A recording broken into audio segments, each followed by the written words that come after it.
이번 시간에는 객체 지향 프로그래밍과 클래스에 대한 내용을 이론적인 내용으로 한번 다뤄보도록 하겠습니다. 우리가 객체 지향 프로그래밍이라는 단어는 굉장히 많이 들어봅니다. 그래서 오브젝트 오리엔티드 프로그래밍이라고 하고요.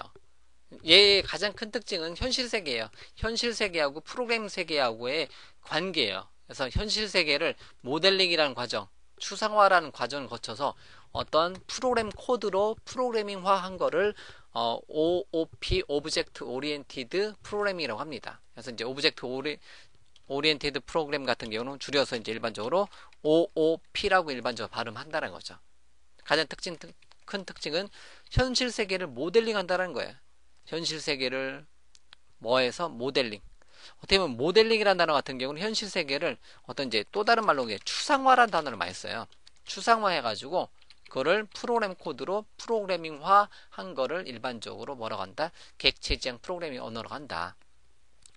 뭐 유명한 객체 지향 프로그램 언어 같은 경우는 세 가지가 있죠. 뭐 이제 C++, C#, 자바 같은 C 계열부터 넘어와서 자바로 이루어진다는 거죠.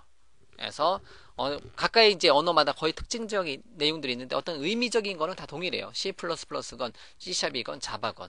예, 현재 많이 사용되고 있는 거, 국내에서 많이 사용되고 있는 객체 지향 프로그램 언어의 뭐 이제 3대 핵심 그 프로그램 언어가 C++, 자바, C샵이라는 거예요. 그래서 이제 OOP, 오브젝트 오리엔티드 프로그래밍의 큰 개념 중은 어떤 이제 캡슐화라는 개념이 있고요. 뒤에서 이제 뭐 이제 필드에 대해서 뭐 프라이빗, 이제 해당 클래스 안에서 이제 꽁꽁 숨겨놓는다라는 개념으로 어떤 필드라는 정보, 어떤 멤버 변수 같은 경우는 캡슐화를 해야 된다. 어떤 이제 부품은 숨겨놔라. 뭐 이런 의미를 계속 나올 거라는 거야. 그래서 어떤 이제 현실 세계에서 이제 어떤 기능을 캡슐화한다. 그래서 이제 하나의 큰 클래스란 단위로 어떤 클래스 안에 들어가는 어떤 멤버 변수, 클래스 내에서만 사용되는 변수들은 캡슐화라는 이제 과정을 거쳐가지고 꽁꽁 숨겨놓는다라는 개념을 사용한다라는 거고요. 그 다음에 OOP의 이제 또 큰 특징 중에 하나가 상속이라는 거죠. 인헤리턴스. 부모가 가진 재산을 자식이 물려받아서 더 이제 그거에 플러스해서 추가적인 기능을 사용한다. 즉 기존에 한번 만들어 온 거를 이제 만들어 놓고 끝내는 게 아니라 그 기능을 상속받아서 상속이라는 절차를 거쳐서 추가적으로 더 큰 의미를 제공해 주는 개념이 상속이라는 개념입니다. 그 다음에 폴리몰피즘이라고 해서 다형성이라는 개념이 OOP의 세 가지 큰 개념 중에 속해요. 다형성 같은 경우는 동일한 단어로 여러 가지 기능들을 서로 다른 여러 가지 기능들을 해줄 수 있는 개념입니다. 뭐 이제 예를 들면 뭐 뒤에서 메서드 오버로드 또는 메서드 오버라이딩 이런 개념을 통해서 메서드 오버로드를 통해서 메서드 오버라이드를 통해서 다형성이란 개념을 이제 정의를 해낼 수 있다라는 거죠. 오브젝트 오리엔티드 프로그래밍 OOP의 가장 큰 특징은 뭐예요? 재사용성입니다. 리유즈예요. 그래서 이제 이미 만들어 놓고 재사용한다는 거예요. 그래서 이제 뭐 OOP 다음으로 이제 많이 나오는 게 컴포넌트 베이스드 이제 CBD라고 해가지고 컴포넌트 베이스드 디벨롭먼트라고 해서 어떤 그 프로그램을 컴포넌트 단위 만드는 거예요. 레고 블록을 사용해서 어떤 조각을 만드는 것처럼 어떤 이제 조각 단위로 클래스 단위로 어떤 걸 만들어서 그걸 결합해서 하나의 완성된 프로그램을 만든다. 그런 개념이라는 거죠. 재사용한다는 거죠. 한번 만들어 놓고 요만큼 기능 한번 만들어 놓고 그냥 그때만 쓰는 게 아니라 한번 만들어 놓은 거를 가져다가 또 다른 프로그램에서 또 쓴다. 이런 개념이 강하다는 겁니다. 그게 객체 지향 프로그래밍의 어떤 특징들이라는 겁니다. 객체 지향 프로그램 같은 경우는 뭐 현재 시점에서 전 세계에서 가장 많이 쓰는 프로그램 언어가 뭐예요? 자바. 그 다음에 C, C++, C샵이에요. 현재 전 세계에서 가장 많이 프로그램을 작성하는 게 예를 들면 자바가 제일 많이 사용되고 현재 시점 제가 현재 강의하는 시점에서는 뭐 예를 들면 자바가 제일 많이 사용되고 그 다음에 C, C++ 그 다음에 C샵이라는 언어가 쓰인다는 거죠. 그 중에서 객체 지향 프로그램 언어가 벌써 3개가 들어간다는 거예요. C 언어 같은 경우는 절차 지향 프로그램 언어라고 하지만 C 언어 같은 경우 이미 오래전서부터 이제 사용되고 뭐 이제 어떤 장치 디바이스 프로그래밍 어떤 인베디드 프로그램 쪽에서 C 언어는 각광을 받고 있기 때문에 아직도 많이 쓰이고 있는 거고요. 그런 거에 비해서 자바, C++, C샵이 어떤 전 세계적으로 이제 4대 프로그램 언어 중 3개가 객체 지향 프로그램 언어로 보시면 된다는 거죠. 그만큼 객체 지향 프로그램 언어는 여러분들이 공부하시는 영역에 여러분들이 사용하고 있는 영역에 가장 많이 쓰이는 거라는 겁니다. 현대 지향적인 거예요. 자, 그런 이제 프로그램 언어를 배운다는 거죠. 자, 그러면 객체지향 프로그래밍을 구현하는 게 가장 핵심적인 단어가 클래스입니다. 지금까지 우리가 만들어왔던 클래스라는 거예요. 자, 클래스 같은 경우는 이제 어떤 데이터 보관 관점으로 본다면, 변수는 뭐예요? 하나의 이름으로 하나의 데이터 형식 하나만 보관해 놓는다. 배열은 하나의 이름으로 동일한 형식의 데이터를 여러 개 보관해 놓는다. 그러면 클래스는 하나의 이름으로 여러 개의 데이터 형식, 하나 이상의 데이터 형식을 여러 개 보관해 놓는 그런 역할 플러스 어떤 메서드, 어떤 함수, 어떤 기능을 추가해 주는 역할을 합니다. 그래서 이제 클래스를 정의할 땐 클래스 같은 경우는 어떤 설계도 관점이에요. 이제 붕어빵을 찍어내는 이제 어떠한 뭐예요? 이제 붕어빵 틀을 나타낸다라고 일반적으로 굉장히 어떤 클래스를 설명할 때 굉장히 많이 나오는 그림이고죠. 이제 붕어빵 틀에서부터 클래스로부터 각각의 객체를 만들어낸다. 그래서 클래스의 인스턴스가 뭐 오브젝트 객체다. 그래서 이제 여기는 이제 어떤 설계도 역할하는 거는 클래스고 그거에 대해서 만들어진 하나의 붕어빵 같은 경우는 오브젝트다. 이런 식으로 굉장히 많이 표현한다는 거예요. 프로그램 코드에서는. 그래서 클래스의 의미는 현실 세계 자동차라는 객체를 만들어내는 설계도, 자동차 설계도를 뭐라고 한다? 클래스로 보는 거고, 그 클래스, 자동차 설계도로부터 만들어진 하나의 객체를 자동차로 보는 거고요. 이런 어떤 현실 세계의 의미가 있는 거고. 그래서 이제 프로그램 세계에서는 데이터 저장 공간과 그 기능을 묶어서 하나의 이름으로 관리해 주는 것을 뭐라고 한다? 클래스라고 한다. 그래서 데이터 저장 공간을 필드라고 일반적으로 많이 얘기하고, 필드 또는 멤버 변수라고 일반적으로 많이 얘기하고, 기능은 메서드 또는 함수로 표현을 한다는 겁니다. 자, 클래스하고 객체의 관계를 본다면, 자, 클래스 같은 경우는 설계도라고 했어요. 클래스는 설계도고 객체는 설계도로부터 만들어진 하나의 완성된 상품, 완성된 어떤 자동차로 보면 된다는 거죠. 그래서 붕어빵을 만들어내는 붕어빵의 틀이고 붕어빵으로부터 만들어진 하나의 붕어빵을 객체로 보는 거고요. 뭐 이런 식으로 많이 얘기를 하겠죠. 그 다음에 어떤 이제 클래스는 어떤 이제 개념적 또는 가상적이고 객체라는 거는 실제 물리적, 실제적인 거. 그리고 객체를 다른 말로 인스턴스, 새로운 실체, 인스턴스라는 단어를 굉장히 많이 씁니다. 클래스하고 인스턴스, 클래스로부터 인스턴스를 만들어내라 이런 식으로 존재하는 거고요. 그 다음에 클래스는 프로그램의 코드상으로 존재하는 거고요. 텍스트로 존재하는 거고, 객체는 실행을 할 때 런타임 시에 객체가 실제 어떤 동작을 한다는 거고요. 그 다음에 클래스는 디자인, 즉 설계 단계이고요. 그리고 객체는 실행 단계로 보시면 됩니다. 뭐 이런 식으로 구분을 지을 수 있어요. 하나만 기억하신다면 자동차 설계도로부터 만들어진 자동차 설계도는 클래스고, 자동차 설계도로부터 만들어진 하나의 한 개 또는 이상의 이제 기능들은 객체로 본다. 이렇게 보시면 돼요. 자, 클래스, 객체를 만드는 설계도다. 틀, 이렇게 보는 거고요. 클래스는 어떤 집을 짓기 전에 만들어내는, 어떤 집을 완성하기 전에 만들어진 청사진, 블루프린트, 즉 설계도고요. 그 설계도로부터 완성된 하나의 집을 객체다. 그래서 클래스하고 오브젝트. 그래서 이제 오브젝트는 인스턴스라고 일반적으로 클래스의 인스턴스를 오브젝트라고도 합니다. 그래서 클래스는 설계도고, 블루프린트 설계도 청사진이고, 객체는 인스턴스는 하나의 완성된 객체다. 이런 식으로 표현합니다.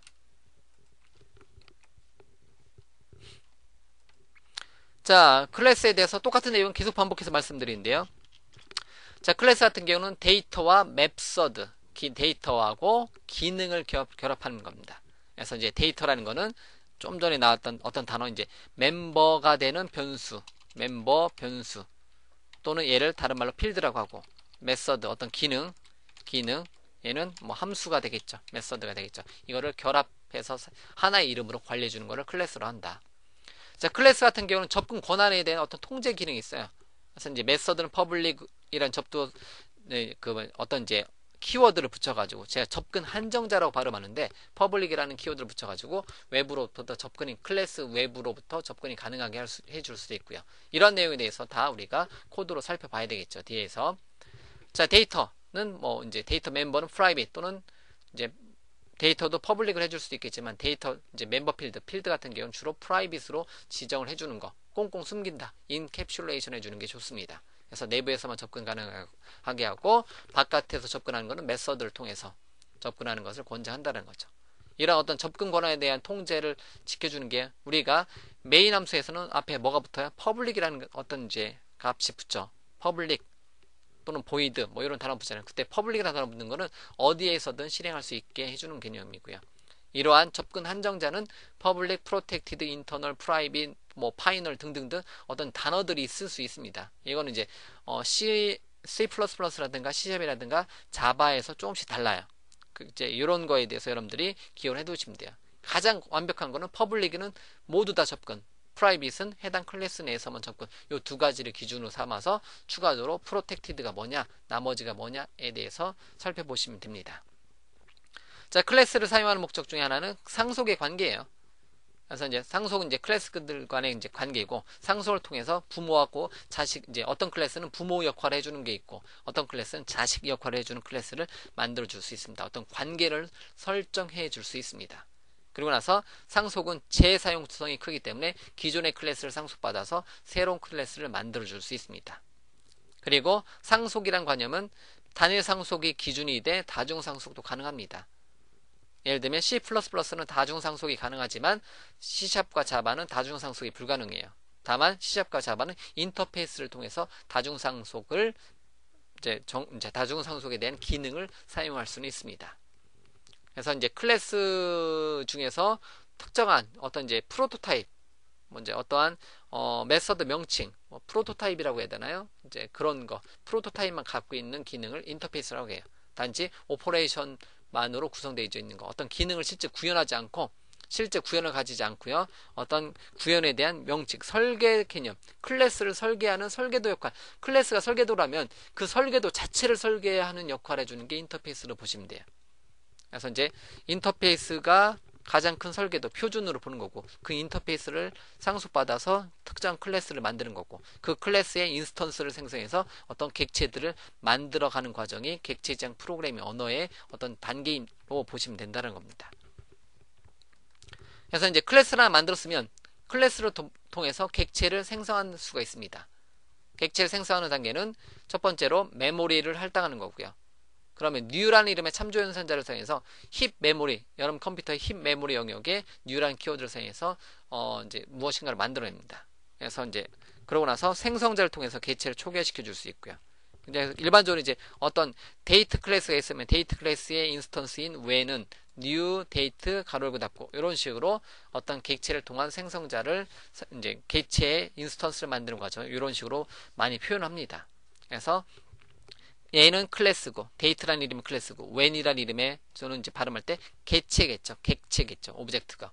new라는 이름의 참조 연산자를 통해서 데이트 클래스의 가로 열고 닫고는 매개 변수가 없는 생성자를 나타냅니다. 여기가 뒤에서 이제 생성자라는 단어를 만들어요. 그래서 이제 생성자를 통해서 when이라는 이름의 객체를 만드는 과정을 이런 식으로 많이 표현합니다. 이런 단어에 대해서 뭐 데이트 클래스의 인스턴스 생성 뭐 이런 식으로 이제 뭐 얘기를 할 줄, 요 한 줄에 대해서 어떤 식으로 이제 어떤 주석을 처리한다면, 이 한 줄에 대해서 주석을 처리한다면 데이트 클래스의 인스턴스 생성. 그럼 인스턴스 생성에서 뭐를 만들어낸다? 자, 이제 데이트 객체인 when 객체를 생성했다. 이렇게 표현을 해줄 수 있다는 거예요. 어떤 이제 의미적으로 본다면 이런 식으로 표현을 해낼 수 있습니다. 그래서 데이트 클래스의 인스턴스인 when이라는 객체는 when 오브젝트는 new 데이터 가로 열고 닫고 데이터 이제 생성자를 통해서 생성한다. 요 한 줄을 표현한다면 데이트 클래스의 인스턴스 생성이다. 이렇게 일반적으로 많이 얘기한다는 거예요. 그래서 이제 인스턴스라는 건 새로운 객체다, 실체다 이런 식으로 많이 해죠. 객체다, 실체다 이런 식으로 표현을 많이 하겠죠. 역시 우리가 맨날 사용할 코드들이고요. 어떤 클래스의 인스턴스 생성해서 사용 이런 식으로 표현을 한다. 자, 그 다음에 이제 객체의 라이프 사이클, 객체는 언제 만들어지고 언제 생성되고 언제 소멸되는지. 객체 같은 경우는 생성 시기가 new라는 연산자를 통해서 메모리를 할당하고 객체를 생성하고요. 생성자를 통해서 메모리상의 객체를 초기화시켜줄 수 있고요. 객체 사용 시기는 객체에 대한 메서드라든가 멤버를 호출해서 사용하게 되면 객체가 사용되고 있는 거고, 객체 소멸 시기 같은 경우는 객체에 할당된 메모리는 실행 환경으로 회수, 이제 메모리를 해제시켜줘야 되는데 소멸 시기가 이제 비결정적이에요. 예를 들면 C++라면 여러분들이 프리와 같은 키워드를 사용해서 객체를 소멸시켜준 코드를 작성해줘야 되겠지만 C샵과 자바 같은 경우는 따로 객체 소멸시키를 우리가 알 수 없습니다. 그래서 이제 일반적으로 C샵과 자바 같은 경우는 가비지 컬렉터라는 GC라는 이름의 그 메모리 관리 엔진이 이제 뭐 C# 컴파일러 또는 자바 컴파일러 안에 들어있는 가비지 컬렉터라는 이름의 엔진이 객체 소멸을 이제 관리한다라는 거야. 그렇기 때문에 우리가 굳이 뭐 예를 들면 1000만원짜리 1천만원짜리 엔진을 가지고 이제 하면 되는데 우리가 이제 작성하는 코드로 소멸해 줄 필요가 없습니다. 자바하고 C#은 그런 특징을 갖고 있습니다. 다만 C++는 우리가 명확하게 C 언어 C++는 어떤 메모리 해제라는 개념을 갖기 때문에 반드시 우리가 해제를 해줘야 돼요. 자, 등등등. 이런 식으로 어떤 우리가 클래스 기반의 프로그래밍, 객체 지향 프로그래밍 레벨로 넘어가기에 앞서서 간단하게 용어를 정리해 봤습니다. 용어 정리할 때, 뭐 이제 딱 두 가지만 기억을 해 주세요. 딱 두 가지만 기억을 해 주세요. 첫 번째. 클래스와 객체 또는 저는 이제 객체라고 발음하는데, 오브젝트에 대해서 이 두 가지 단어만 기억을 해 두시면 돼요. 그래서 이제 편하게 관리하기 위해서 클래스를 뭐로 보자는 거죠? 현실 세계의 자동차 설계도로 보자라는 거죠. 오브젝트는 자동차 설계도로부터 만들어진 하나의 자동차를 뭐로 보자? 오브젝트로 보자라는 거죠. 요 정도만 기억을 하고 있으면 저랑 클래스하고 이제 객체를 만들 때 클래스의 설계도, 인스턴스를 만들 때 뭐 어떤 단어들을 했을 때 요 단어만 기억해 두시면 다음 시간부터 나올 클래스 관련된 코드를 공부할 때 좀 더 수월하지 않을까 생각이 듭니다. 그래서 여러분들이 클래스와 객체는 클래스는 자동차 설계도 또는 집 설계도, 오브젝트는 그 설계도로부터 만들어진 하나의 실체, 하나의 자동차를 오브젝트로 보자. 이렇게 우리가 정리를 하고 다음 시간으로 넘어가도록 하겠습니다.